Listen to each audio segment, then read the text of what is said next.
Ferécides, maestro de Pitágoras, dio noticia en una vieja crónica de la boda de Zeus y Hera. Como es lógico, el resto de los dioses se presentaron con regalos. La diosa Gea les ofreció unas manzanas de oro. Cuando Hera las vio, se quedó admirada y ordenó que las plantaran en el jardín que los dioses tenían junto al Atlas.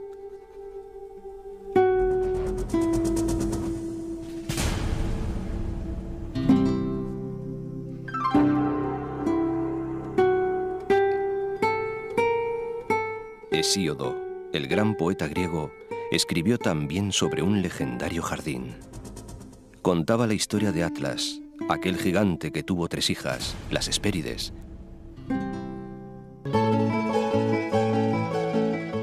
Vivían en la tierra más occidental del mundo, unas islas maravillosas en medio del océano, un paraíso terrenal donde el clima era benigno y los árboles producían, desde luego, manzanas de oro.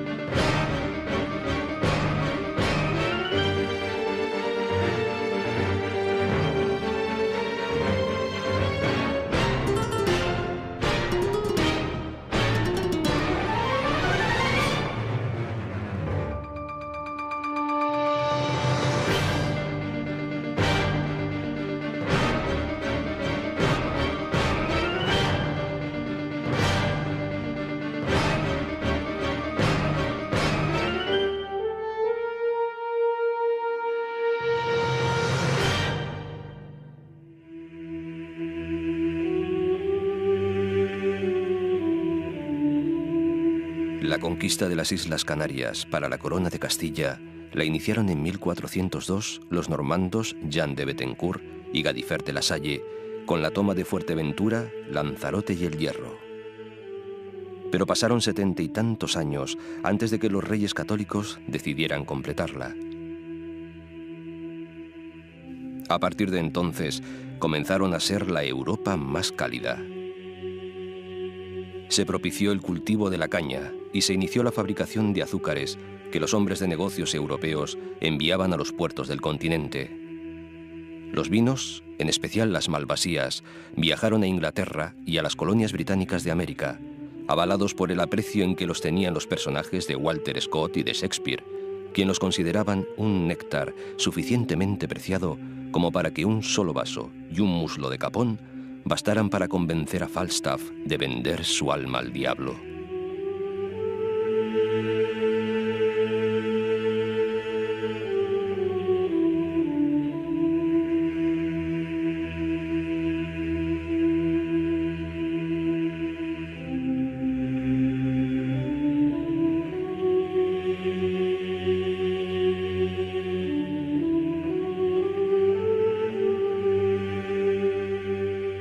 Este archipiélago, lugar obligado de recalada de las navegaciones transatlánticas históricas, envió a América pobladores que fundaron Montevideo, gentes que se fundieron en Cuba para constituir la base étnica del Guajiro, que dejaron descendencia por la Luisiana, donde aún se conserva el habla castellana insular, que han hecho de Caracas una segunda patria.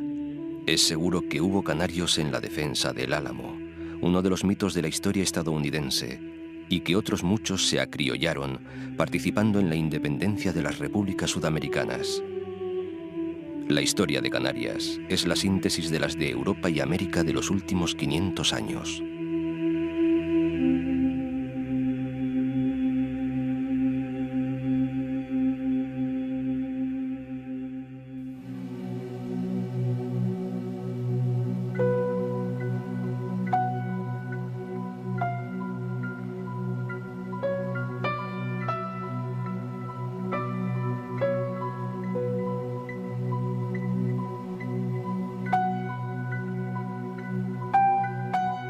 La seducción de Gran Canaria fue resumida por alguien hace más de 40 años, calificándola de continente en miniatura, un eslogan que responde a la realidad.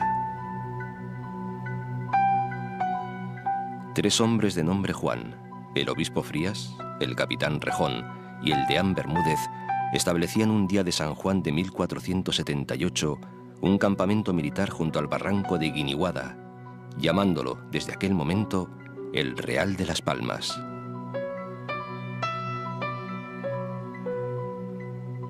Muchos años han pasado desde entonces, y tanto ha evolucionado la ciudad, que hoy es una gran urbe de importante arquitectura colonial y funcionales edificios que cubren todas las colinas del entorno con un gran puerto al fondo.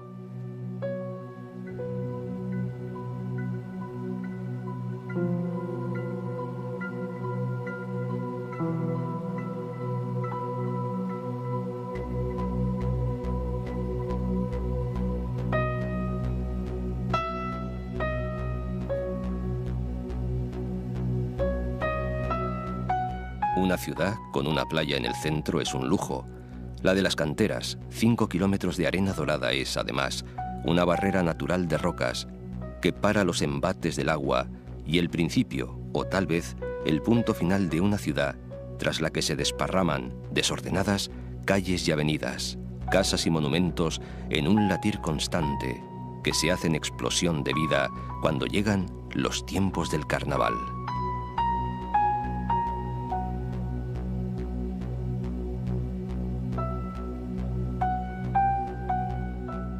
Las más alegres campanas, las de nuestra catedral, donde la Plaza Santana al aire se echó a volar. Vegueta es la zona más señorial y antigua, más antigua que el Madrid de los Austrias. En torno a su plaza de Santa Ana se levantan sus principales edificios.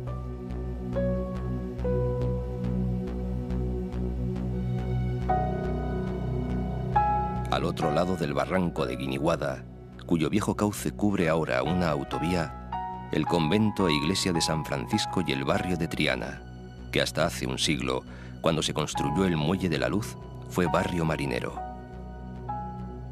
La ciudad ha crecido y se ha hecho mayor por Escaleritas y Chamán, por Siete Palmas, La Minilla y tantos otros barrios que son ya parte de su patrimonio. Ciudad Jardín, creada por la colonia inglesa que dominó la economía de la isla a finales del siglo XIX, acoge los jardines de doramas y el bodegón del pueblo canario, una inspiración más del simbólico pintor Néstor de la Torre.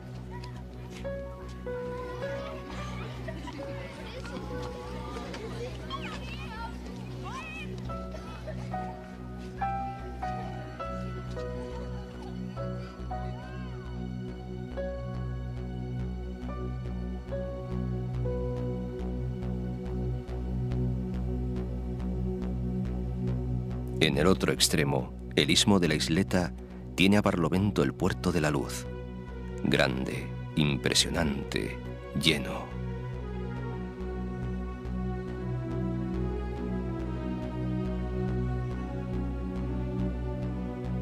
Por el auditorio Alfredo Kraus, de camino hasta la Puntilla, aún resuenan la voz y el eco del gran tenor que paseara el nombre de estas tierras en triunfo por el mundo.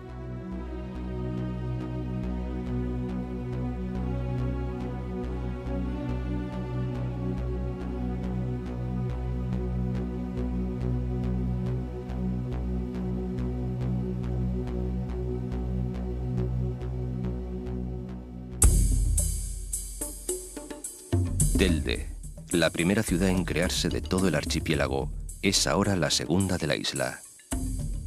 Cabeza de uno de los dos guanartematos anteriores a la conquista, es fácil encontrar en su entorno hasta montes sagrados, en cuyos altozanos los canarios ofrecían sacrificios a dioses como Alcorac.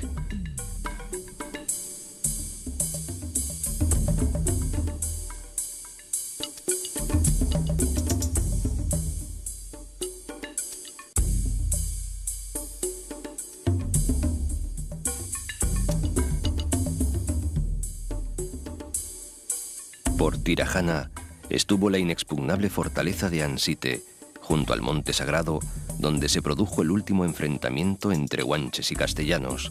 Aquí fue donde Tazarte, el viejo faicán de Telde, y el joven Bentejuí, después de verse cercados y ante la falta de agua y alimentos, se abrazaron para lanzarse al vacío, mientras gritaban «Atis Tirma», antes morir que dejar de ser canario.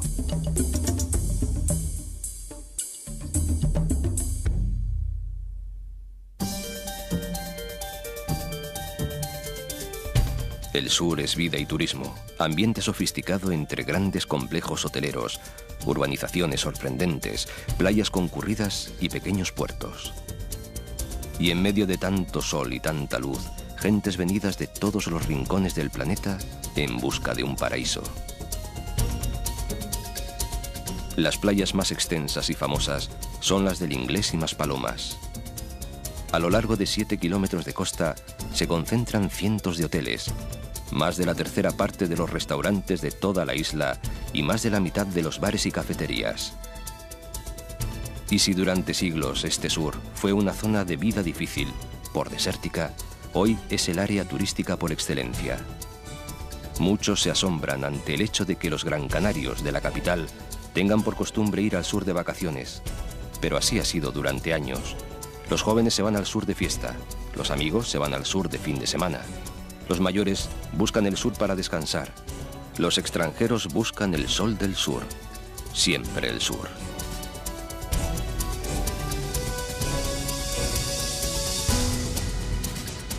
Y es aquí, en la punta del sur, donde se halla uno de los parajes más hermosos de la isla, las dunas de Maspalomas. Cuentan con un oasis, la Charca, lleno de palmeras y datileras, donde se reponen de sus viajes entre Europa y África las aves migratorias.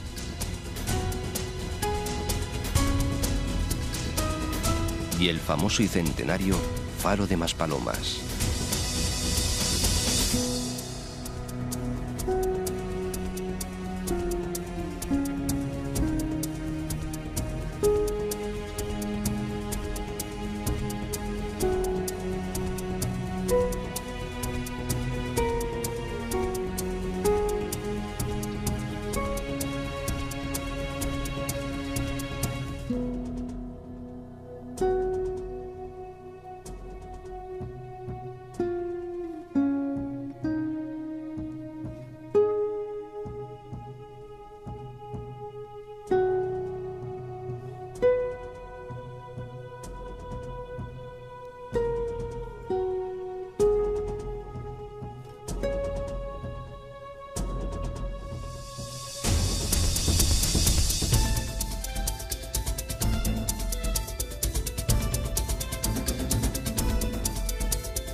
Puertito de Mogán es una pequeña Venecia, minimalista y tranquila, apenas un recuerdo de aquel pueblo marinero asentado en la ladera del barranco.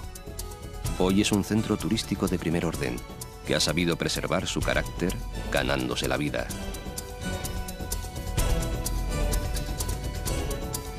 El norte, por este lado de la isla redonda, ha sido tradicionalmente la zona más recóndita y desconocida de la isla, y por tanto territorio de sorpresas y asombros varios.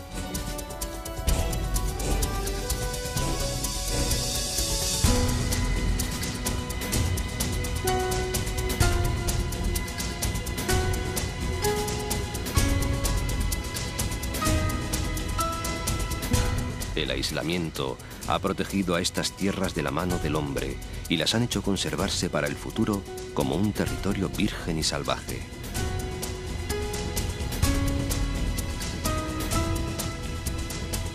El norte de la isla es rico en tradiciones e historia. Arucas, en la ladera de un volcán, entre millo, papas y plataneras, se abre a encantadoras calas, asentada en una llanada de tierra negra. Y todo el mundo se hace lenguas de la habilidad de sus canteros, que casi llegan a tocar el cielo con las agujas góticas de la iglesia de San Juan Bautista, conocida popularmente como la Catedral de Arucas.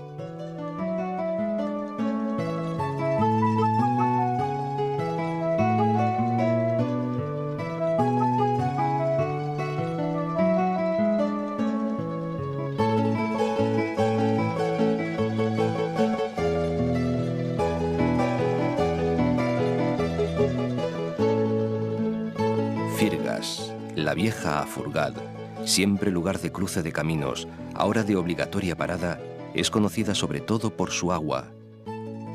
Moya, la Villa Verde, es famosa por sus etéreos suspiros y bizcochos, por contar con la reserva más importante de bosque de laurisilva de la isla, Los Tilos, y por ser la villa natal del poeta Tomás Morales, uno de los máximos exponentes del modernismo español.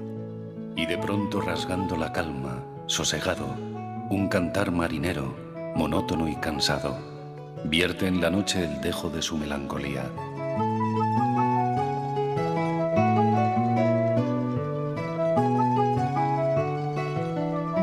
Santa María de Guía se arrebuja en una loma mientras tímidamente hace saber de sus quesos de flor y sus cuchillos.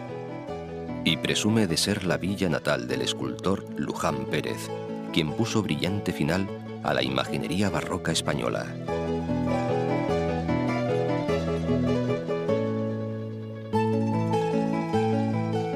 En sus proximidades, al lado del puente de Silva, se encuentra el cenobio de Valerón, granero colectivo y lugar de estancia de las arimaguadas, jóvenes guanches, sacerdotisas vírgenes que permanecían confinadas en alguna de sus oquedades hasta el momento de contraer matrimonio.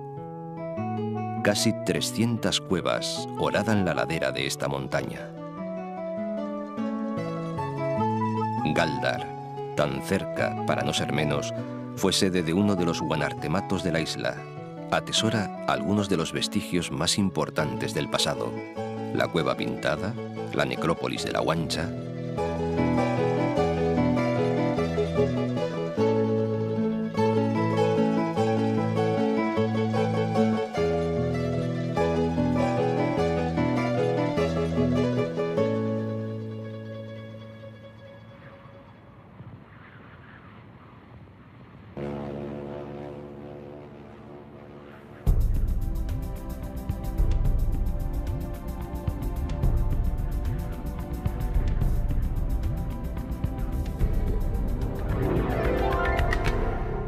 Agaete es lugar de encuentro permanente del turismo, tanto local como foráneo, de los que van y vienen de Tenerife utilizando los raudos y modernos catamaranes que convierten el océano en autopista.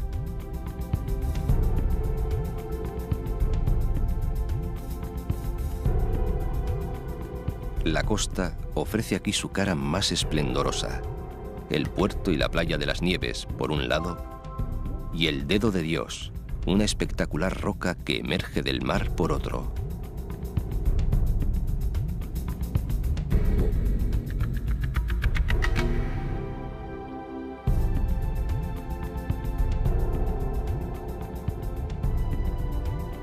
Teror, villa de casas blancas y balcones de madera, parece flotar en el aire. Y lo que se adivina valle es en realidad meseta, un lugar emblemático donde se encuentra la Basílica de Nuestra Señora del Pino, santuario de las gentes isleñas que viven en su fe la historia de un milagro acaecido allá por el siglo XVII. Tan típico pueblo, tiene además una bellísima arquitectura colonial llena de historia y crónica social de la época, como es la casa de Doña Teresa de Bolívar, esposa del Libertador, cuyos padres eran oriundos de Teror.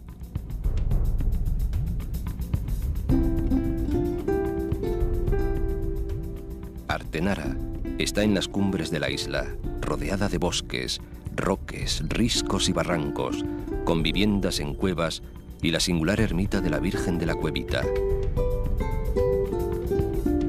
En el Parque Natural de Tamadaba, 8 kilómetros cuadrados de laderas cubiertas de pinos y pequeñas poblaciones se conservan casi en el mismo estado en que fueron construidas por los antiguos canarios, y donde se mantienen vivas las tradiciones ancestrales de la cerámica y los telares. Por Tafira, que casi es un barrio de la capital, se inicia otro camino hacia la cumbre, que pasa por la caldera de Bandama.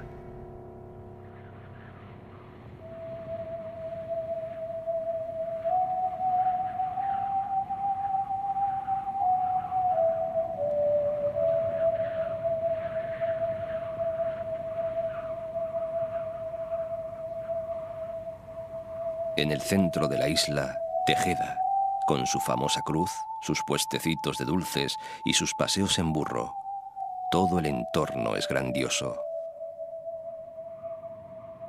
Riscos, roques, calderas, barrancos.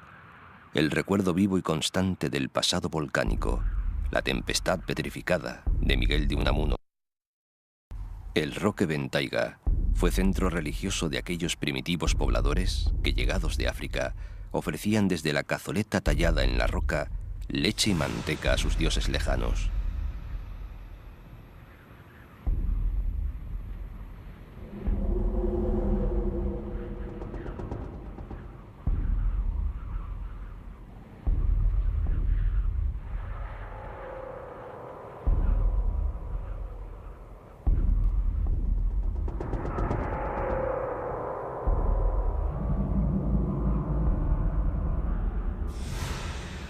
El Pico de las Nieves, desde su altura de casi 2000 metros, contempla envidioso la fama de unas crestas menores. Y el piadoso Roque del Fraile es un orante perpetuo ante el queridísimo Roque Nublo, símbolo por excelencia de Gran Canaria. Sombra del Nublo, altar de mi tierra amada. Hay nieve y sol en la cumbre, cumbre de mi Gran Canaria. Roque Nublo, lírica piedra lunar.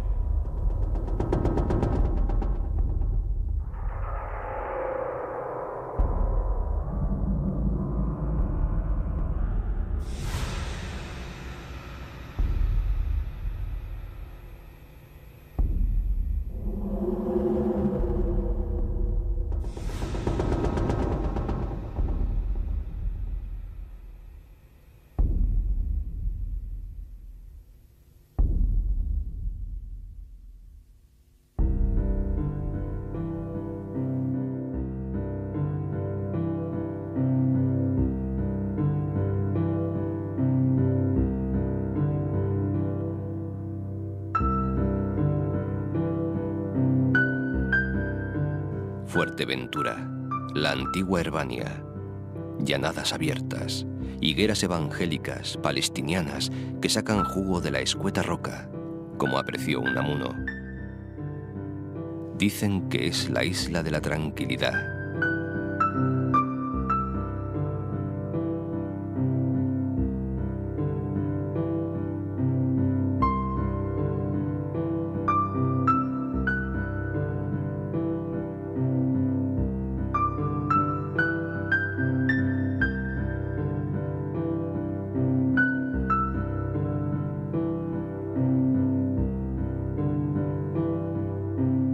La antigua tierra de los majos, criadores de ganado, se formó hace unos 30 millones de años y pasa por ser la isla más antigua del archipiélago.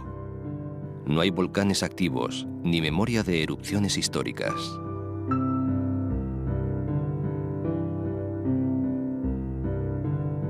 Puerto del Rosario, la capital, fue llamada antes Puerto Cabras, dada la importancia del ganado cabruno en el comercio de la isla. Hoy tiene fama de contar con buenos restaurantes y alberga el recuerdo de Miguel de Unamuno, deportado por Primo de Rivera en 1924. Aquí, antes de huir a París, descubrió el mar. Te han hecho ya, querida mar, costumbre para mis ojos, pies, pecho y oídos, cansados de esperar, y tus quejidos añaden a los míos pesadumbre.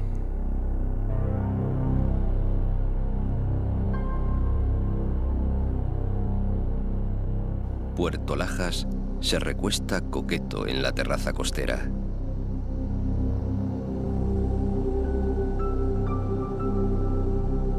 Es el litoral de La Oliva, sede del antiguo reino majorata. Cuentan que el normando Gadifer de la Salle, en su primera incursión, regresó a la isla de Lobos sin haber visto un solo aborigen. La Oliva, que fue capital hasta 1880, conserva testimonios de gran alcurnia, pues fue fundada por la familia Cabrera Bettencourt, siendo su casa de los coroneles un buen ejemplo colonial, aunque otras historias la quieran hacer ajena a sus grandezas pasadas. El Jable, grandes extensiones de arena blanca, ocupa gran parte de los rincones de Fuerteventura. Ante tanta llanura seca y tanto silencio, solo perturbado por el ir y venir del mar y la caricia del viento, cualquiera se siente protagonista de un tiempo pasado. El Parque Natural de las Dunas de Corralejo es una prolongación de África y de los paisajes saharianos, cuyo litoral se halla a poco más de 90 kilómetros. Las playas se suceden, separadas por pequeños acantilados. Las arenas invaden la carretera. Corralejo era hasta hace bien poco un pequeño y apartado pueblo marinero. Hoy se ha convertido en ciudad turística. Playas resguardadas de las corrientes, buen viento, actividad deportiva, marinera y comercial.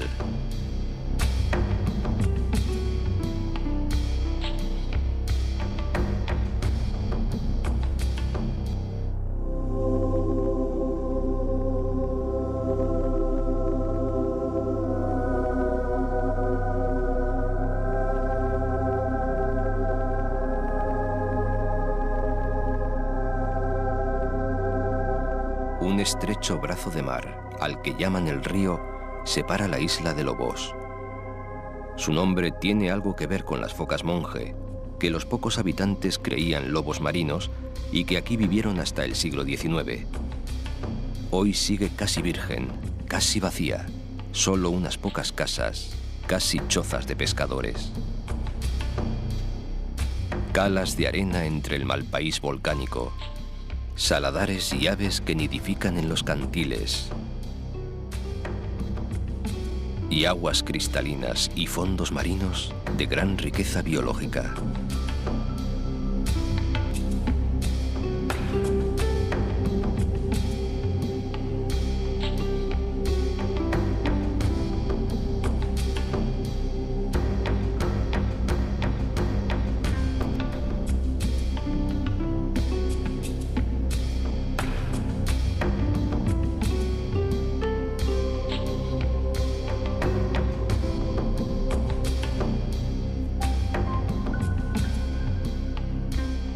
El norte de Fuerteventura está ocupado por el malpaís de Bayullo.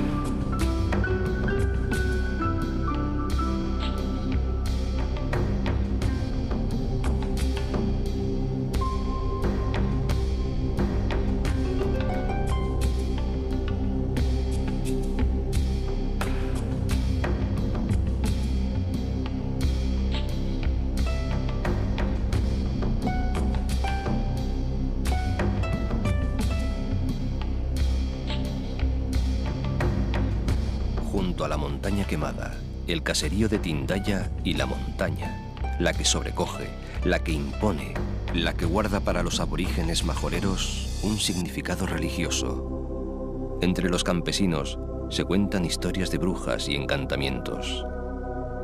Eduardo Chillida, impresionado por tan fantástico lugar, ideó un monumento que, vaciando la montaña, universalice el acervo cultural y una parte importante de la identidad de esta isla.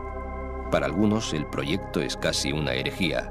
Para muchos, el monumento de Tindaya y conservar la montaña no son actuaciones incompatibles, muy al contrario, son la misma cosa.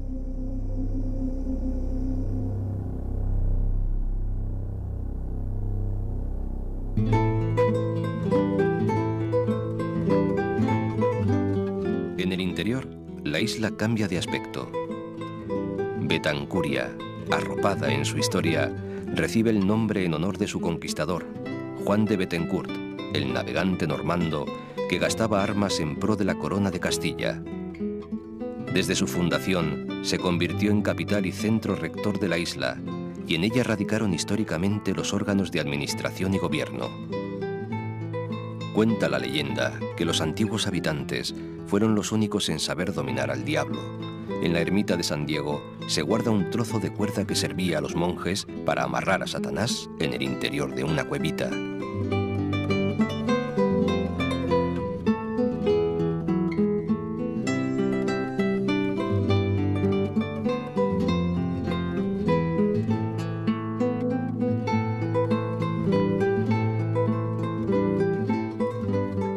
Antigua, un poco más al sur, con un aire tranquilo y sosegado, comienza a poblarse inmediatamente después de la conquista y ya en el siglo XVIII constituye un importante caserío. Recuerdo de aquel tiempo es el castillo de Caleta de Fuste, también denominado de San Buenaventura. Se asienta el municipio en un paisaje de interminables planicies, donde los molinos de gofio confirman el dominio del alisio y la tradición cerealera de la zona.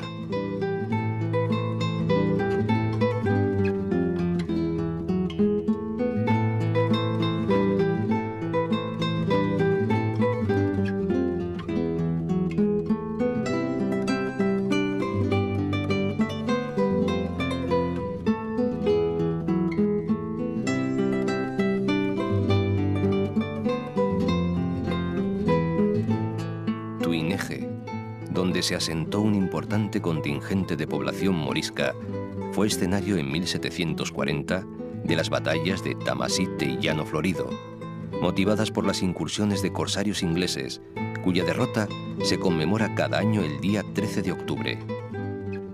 Un puñado de casas parecen brotar de la misma tierra. La vega de Río Palma es uno de los rincones más fértiles de la isla. Y no solo porque la naturaleza así lo quiso, sino porque los majoreros levantaron terrazas y las llenaron de tierra, consiguiendo cosechar en las laderas de la montaña. Pequeños puertos llevan a Pájara, uno de los pueblos más antiguos de Fuerteventura, el municipio más meridional de la isla y el más extenso de las Canarias, que incluye el Parque Natural de Jandía.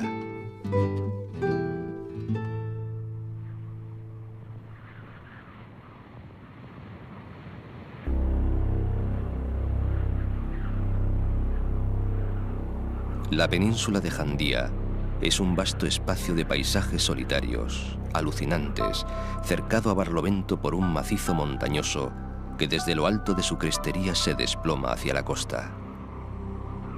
Turismo por el Morro Jable, que resguarda barcos en su puerto y secretos en sus calas solitarias. Está junto a la hermosa playa del Matorral y se ha levantado la población en un lugar donde hace tan solo unos años se fue juntando gente.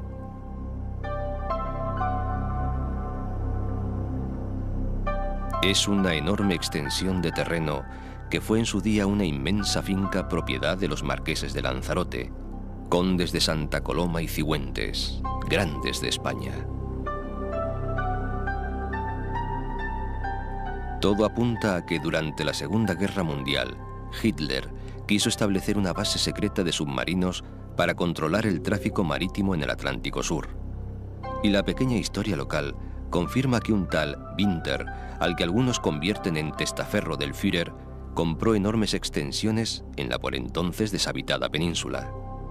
Y, como sin querer, se encontró que al término de la guerra era el propietario de buena parte de la isla. Más tarde, convenció a sus compatriotas del futuro turístico de estas tierras, que solitarias y olvidadas gozaban de playas interminables y poseían todo el año el bien más preciado, el sol.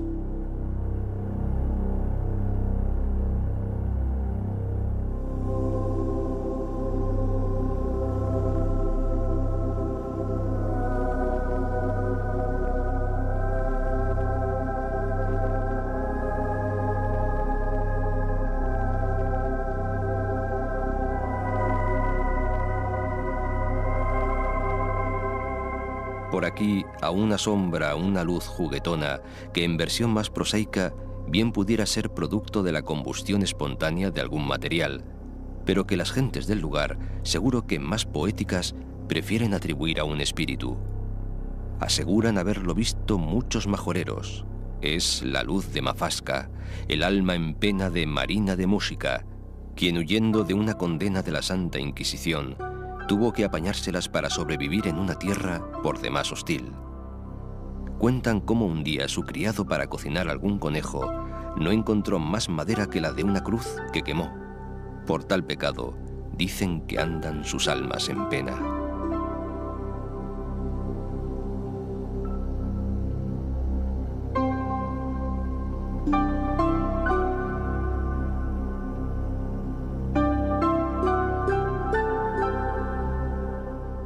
El Valle del Gran Tarajal es el segundo núcleo de población de la isla.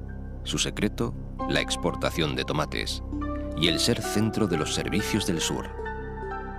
El pueblo, en la ensenada que forma el barranco, ve cómo sus casas se extienden por las laderas de la montaña.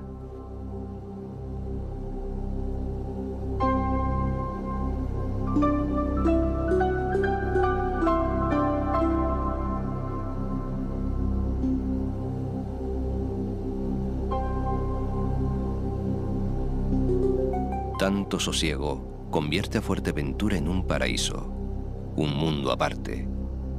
La isla fue siempre como una cenicienta, un oasis en el desierto de la civilización, que decía Unamuno, pedregal barrido por los vientos alisios, al que de vez en cuando visita el siroco sahariano. Hoy tiene las mejores playas de Europa, aguas limpias, de un turquesa intenso y un pueblo de talante abierto, como corresponde a la tierra mítica de los atlantes.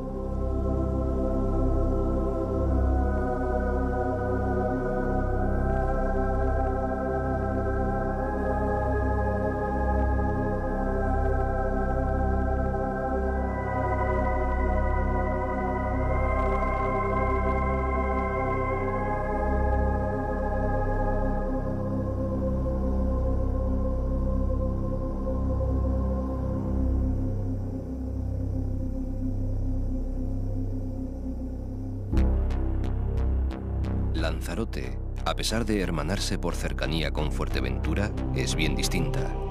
Si el tiempo tiende a ocultar los viejos volcanes de esta, los de Lanzarote se muestran tal cual son.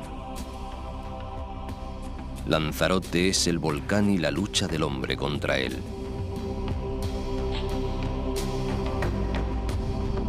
Una enorme montaña se elevó del seno de la tierra y del ápice se escapaban llamas que continuaron ardiendo durante 19 días. Andrés Lorenzo Curbelo, cura de Yaiza, narraba así el infierno que cambió el paisaje de Lanzarote. Corría la década de los 30 del siglo XVIII, y corría la lava también. Y los niños de Yaiza corrían delante de los ríos de fuego, porque el suceso, después de semanas, meses y años, llegó a tener el valor de lo cotidiano. Aquellas buenas gentes se acostumbraron a la fuerza a vivir bajo el volcán.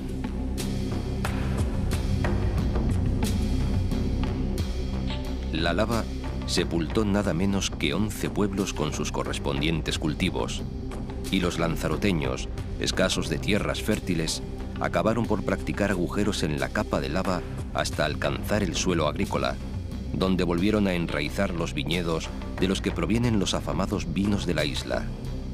Los cortavientos esconden las arenas volcánicas del Picón, donde germinan los viñedos en extensiones tan singulares como la Jeria.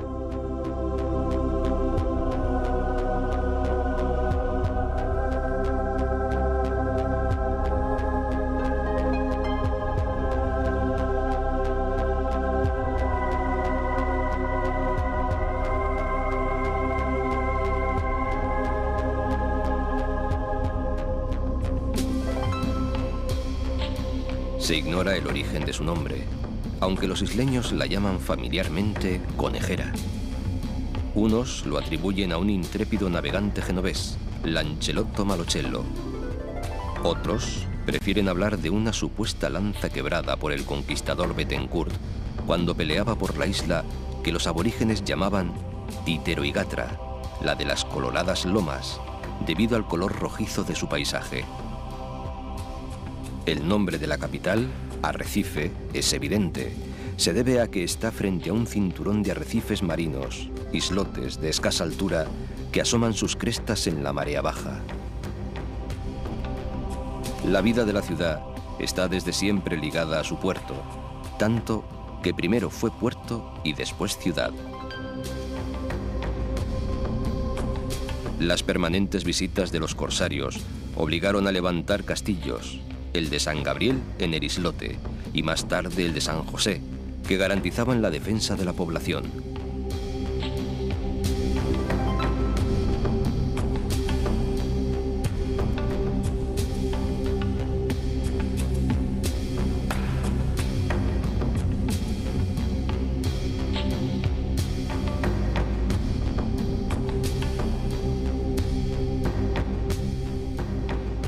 Hacia el norte, entre pueblos amables y villas señoriales, está la fundación de César Manrique, la casa del artista que convirtió la isla y el archipiélago en centro de sus desvelos.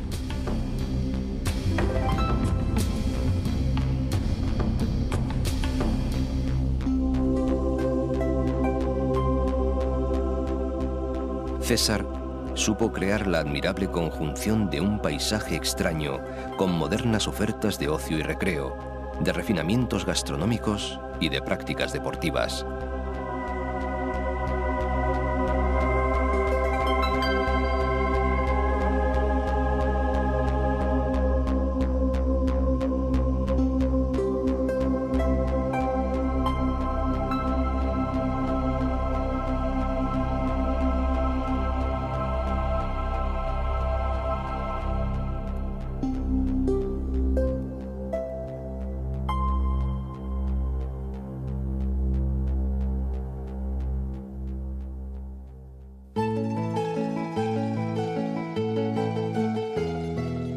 Pero el norte es Aría, un municipio que en la costa vive un ritmo de frenética actividad, mientras en el interior permanece como escondido y al margen del turismo. La cabeza de la comarca es un pueblo de casas blancas, asentado en el Valle de las 10.000 Palmeras, que dicen fue mucho más denso de lo que es ahora, ya que un tal Morato Arráez, durante una bárbara y sanguinaria incursión en la isla, le pegó fuego al valle.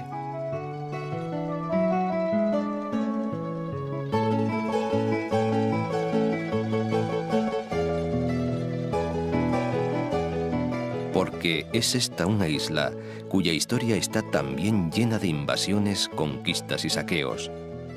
Uno de los más trágicos se refiere al ataque de una armada de berberiscos y turcos al mando de los arraeces Jabán y Solimán, que con 60 barcos y 5.000 hombres asoló las costas. Mientras algunos se refugiaron en el castillo de Guanapay, la mayoría de los habitantes penetró en el malpaís de la Corona para ir a esconderse en la Cueva de los Verdes. Como los invasores no pudieron entrar en ella, bloquearon la entrada, intentando rendirles por la sed y el hambre.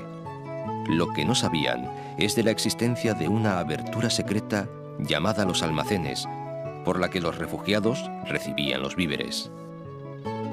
Todo acabó en una traición: 900 cautivos que se llevaron a Argelia y una isla rota y empobrecida.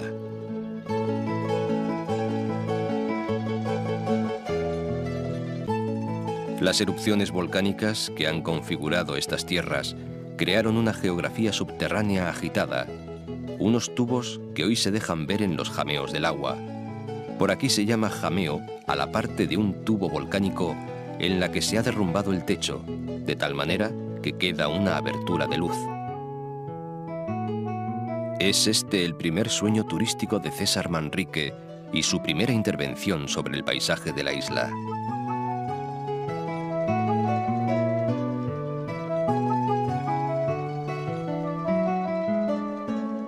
En la costa, aislada y casi virgen, la zona de los caletones, arenas blancas, rocas de lava negra, aguas verdes.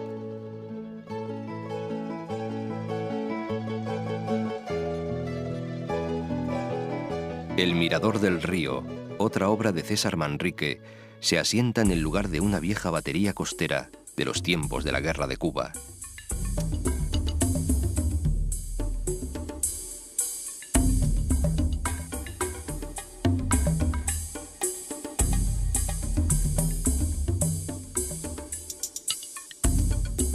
A este estrecho de mar, los lanzaroteños lo llaman el río, y son las aguas que los separan de La Graciosa y el resto del archipiélago chinijo.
Tinajo era un pueblo de pastores que vivía bajo el dominio de doña Ana Viciosa, la viuda del gobernador. Es tierra de apariciones y milagros. Cuando las lavas del cráter de las Quemadas llegaban al pueblo, fueron cortadas en seco por la intercesión de la Virgen de los Dolores, que hasta aquel frente de tierra y fuego fue llevada en procesión. Después, ante el incumplimiento de levantar una ermita, la Virgen se aparece a una niña para recordar el compromiso del pueblo. Hoy se la venera como la Virgen de los Volcanes.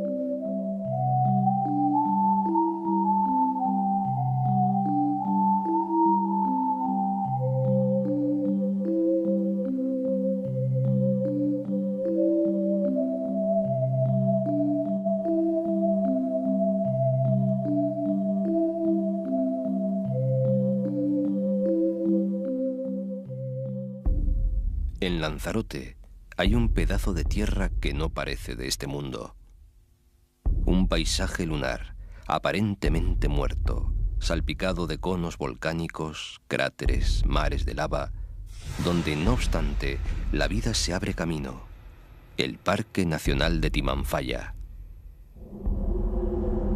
El 1 de septiembre de 1731, entre las 9 y 10 de la noche, la tierra se abrió de pronto cerca de Timanfaya, a 2 leguas de Yaiza. Las lavas y la pillis ocuparon las antiguas vegas. Los caseríos quedaron destruidos, pero no hubo víctimas. La erupción duró 6 años. 200 kilómetros cuadrados de isla cambiaron su fisonomía. Más de un centenar de cráteres afloraron a la superficie. Hoy, en este lugar, el islote de Hilario, el calor a pocos metros de la superficie se nota en la planta de los pies. La sensación de asistir a los momentos convulsos de la creación de las islas acompaña siempre por estos parajes alucinantes. El magma llegó hasta la costa para perderse en el mar, y con el transcurrir del tiempo, por la fuerza de las olas y el poder del viento, se formaron acantilados volcánicos.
Decía Agustín de la Hoz: entrar en Yaiza es como descubrir el alma del pueblo, cordial hasta el dramatismo.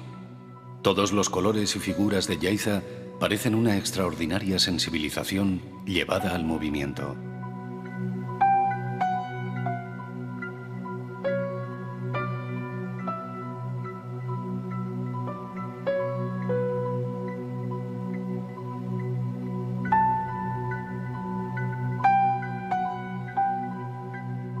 Por Janubio, junto a la laguna natural, las salinas más extensas del archipiélago, producto del ingenio y la inventiva de Víctor Fernández el Salinero, todo un personaje en la historia popular.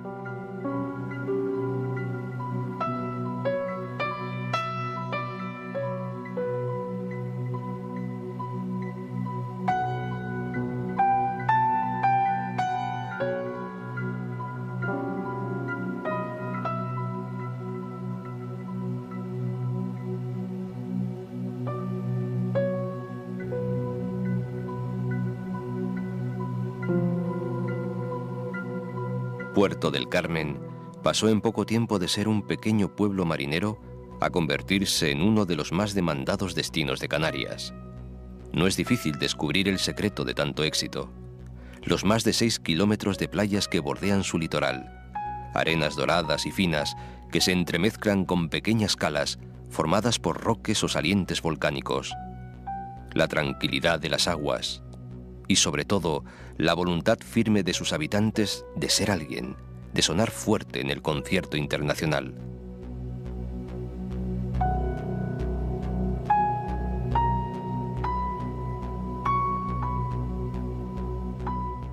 Hasta Lanzarote llegó en el año 1993 un portugués de Azinaga que ganaría el Nobel de Literatura, José Saramago, y se quedó a vivir en la isla y comenzó a levantar acta por escrito de los aconteceres cotidianos.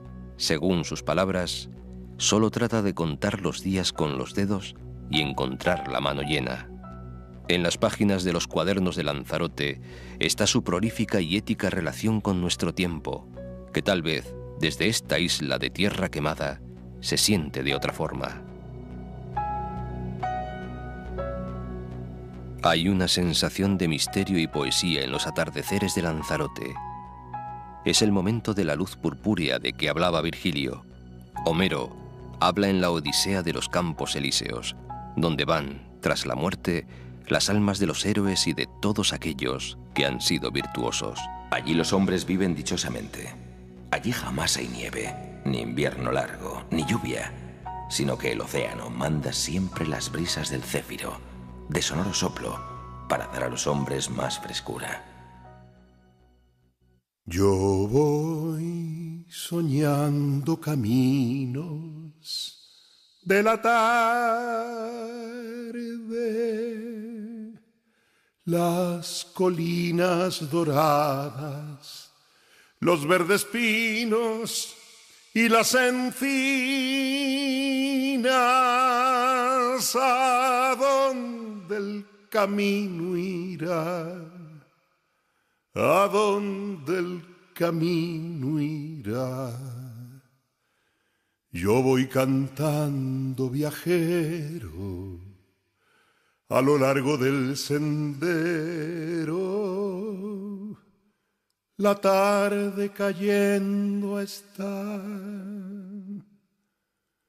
la tarde cayendo está.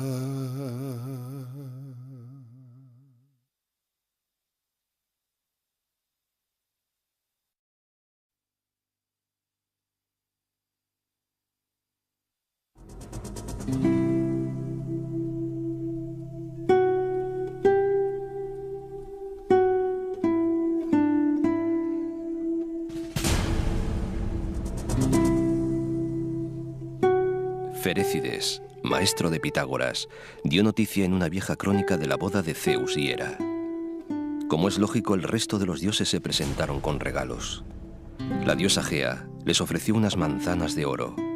Cuando Hera las vio, se quedó admirada y ordenó que las plantaran en el jardín que los dioses tenían junto al Atlas.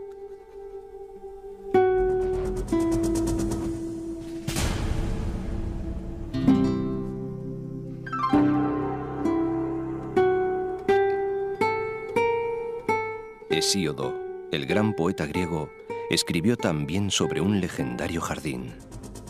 Contaba la historia de Atlas, aquel gigante que tuvo 3 hijas, las Hespérides.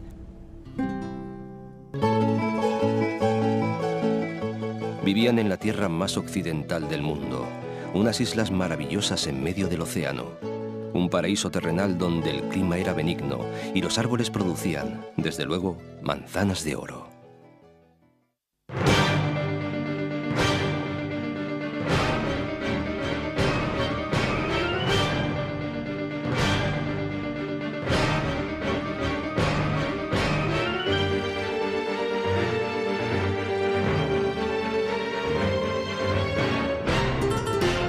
Y antigua, más antigua que el Madrid de los Austrias.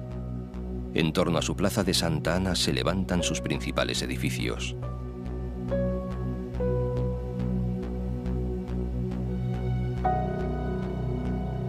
Al otro lado del barranco de Guiniguada, cuyo viejo cauce cubre ahora una autovía, el convento e iglesia de San Francisco y el barrio de Triana, que hasta hace un siglo, cuando se construyó el Muelle de la Luz, fue barrio marinero. La ciudad ha crecido y se ha hecho mayor por Escaleritas y Chamán, por Siete Palmas, La Minilla y tantos otros barrios que son ya parte de su patrimonio. Ciudad Jardín, creada por la colonia inglesa que dominó la economía de la isla a finales del siglo XIX, acoge los jardines de doramas y el bodegón del pueblo canario, una inspiración más del simbólico pintor Néstor de la Torre.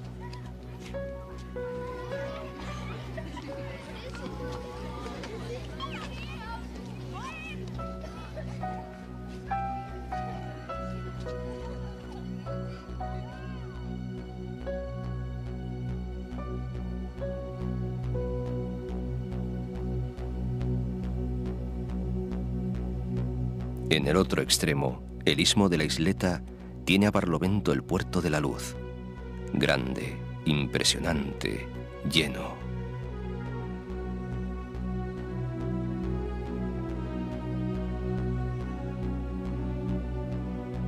Por el auditorio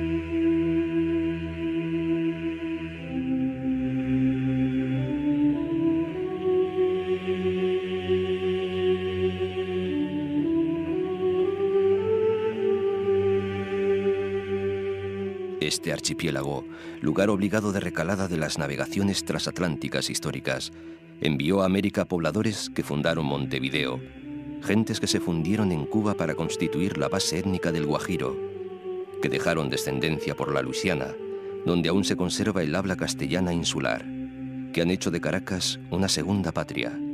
Es seguro que hubo canarios en la defensa del Álamo, uno de los mitos de la historia estadounidense, y que otros muchos se acriollaron participando en la independencia de las repúblicas sudamericanas. La historia de Canarias es la síntesis de las de Europa y América de los últimos 500 años.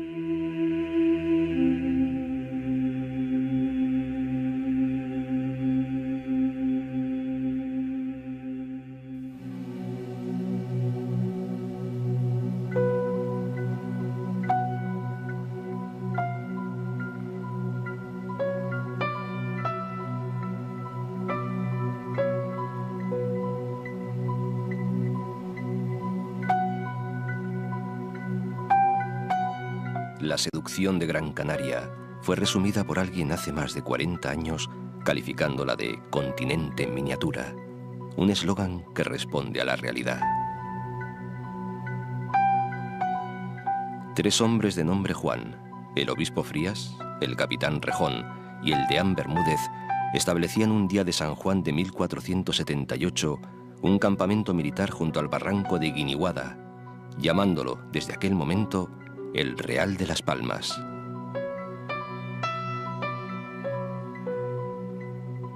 Muchos años han pasado desde entonces, y tanto ha evolucionado la ciudad, que hoy es una gran urbe de importante arquitectura colonial y funcionales edificios que cubren todas las colinas del entorno con un gran puerto al fondo.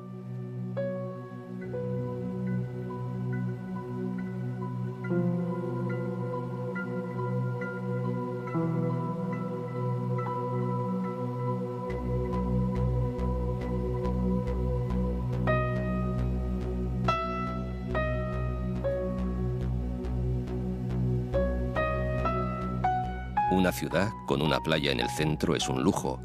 La de las canteras, 5 kilómetros de arena dorada, es, además, una barrera natural de rocas que para los embates del agua y el principio, o tal vez el punto final de una ciudad, tras la que se desparraman, desordenadas, calles y avenidas, casas y monumentos en un latir constante que se hacen explosión de vida cuando llegan los tiempos del carnaval.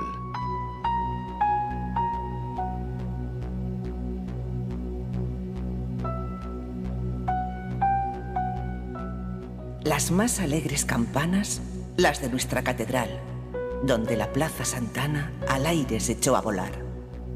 Vegueta es la zona más...